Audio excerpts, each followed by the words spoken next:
Assalamualaikum warahmatullahi wabarakatuh.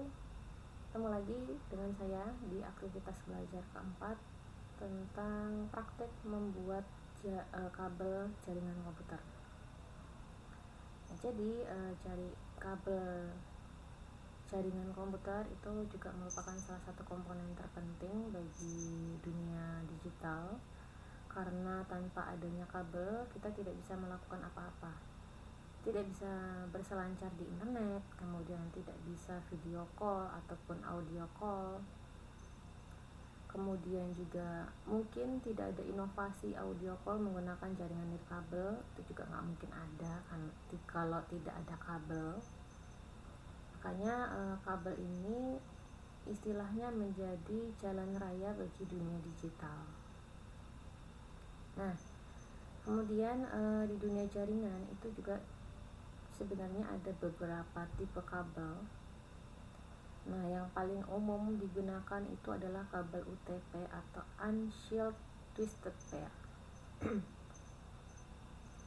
Nah, kabel ini biasanya kalau kita lihat struktur kabelnya, dari luar itu adalah jaket pelindungnya. Tapi kalau kita buka jaket pelindungnya, itu di dalamnya terdapat 8 kabel kecil-kecil yang dipuntir-puntir. Nah, kenapa namanya Unshielded Twisted Pair? Karena ketika kita buka jaketnya di dalamnya itu tidak terlindungi oleh shielding. Dan di dalamnya juga si kabelnya ini sudah terpilin. Selain UTP itu ada juga jenis lainnya namanya STP. Nah, STP itu panjangannya adalah Shield Twisted Pair. Sebenarnya satu jenis dengan kabel UTP, tapi dia punya pelindung di kabel dalamnya. Jadi ketika kalian buka jaketnya atau buka kabel yang ada di luar, potong sedikit. Nah, di situ nanti di dalamnya itu ada pelindung yang melindungi si kabel-kabel kecil ini. Jenis kabel lainnya itu juga ada kabel koaksial. Jadi kabel koaksial ini biasanya digunakan untuk TV kabel ya. Dan terakhir ada juga kabel fiber optik, yang mana kabel ini menggunakan kecepatan cahaya untuk mengirimkan informasinya. Dan kecepatan cahaya kita tahu adalah 3 kali 10 pangkat 8 ampere ya. Jadi sangat-sangat cepat sekali. Nah, sekarang saya akan membahas tentang kabel UTP ya.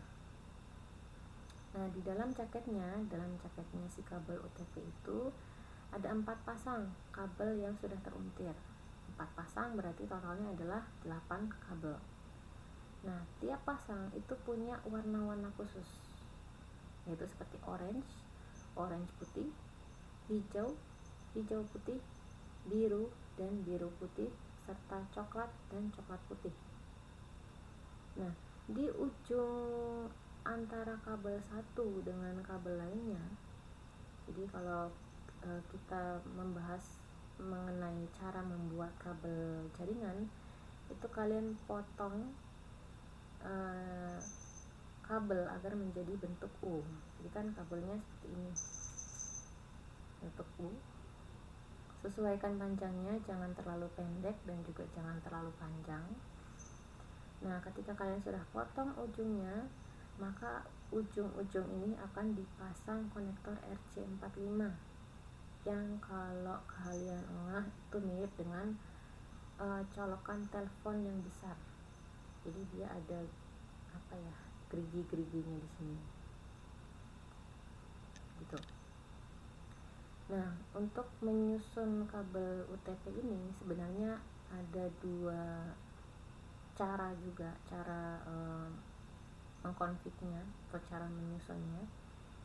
Ada namanya cara straight dan juga ada namanya cara crossover. Nah, untuk pemasangan menggunakan cara straight itu biasanya akan menghubungkan perangkat yang berbeda. Misal, kita menghubungkan komputer atau laptop dengan switch,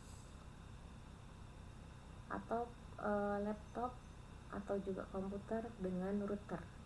Jadi perangkat-perangkat yang berbeda ini menggunakan cara straight.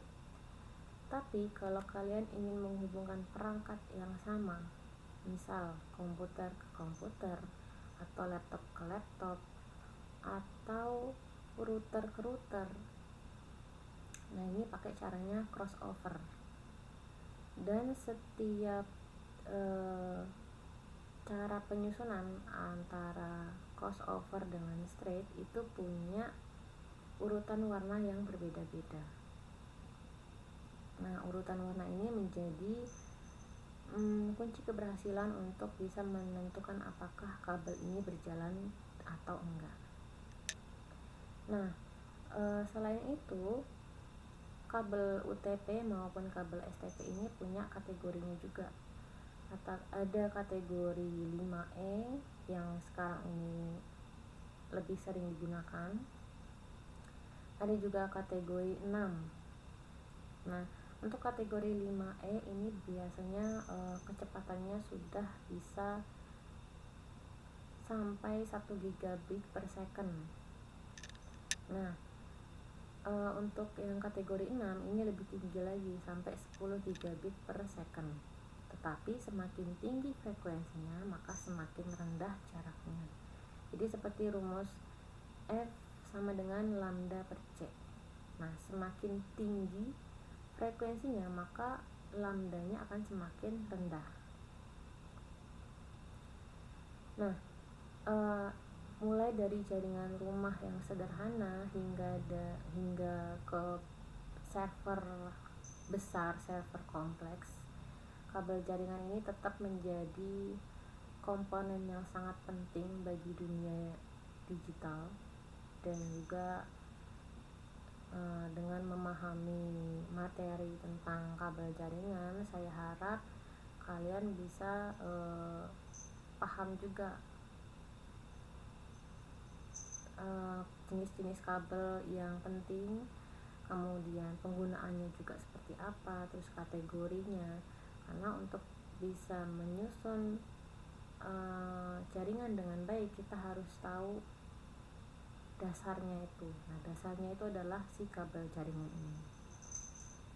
Nah, itu adalah pengenalan tentang kabel jaringan. Semoga bisa dipahami dengan baik, dan selamat mengerjakan tugas. Jangan sampai deadline, karena kalau deadline saya tidak bisa mengubah tanggalnya. Dan kita bertemu di web 2 ya. Terima kasih. Assalamualaikum warahmatullahi wabarakatuh.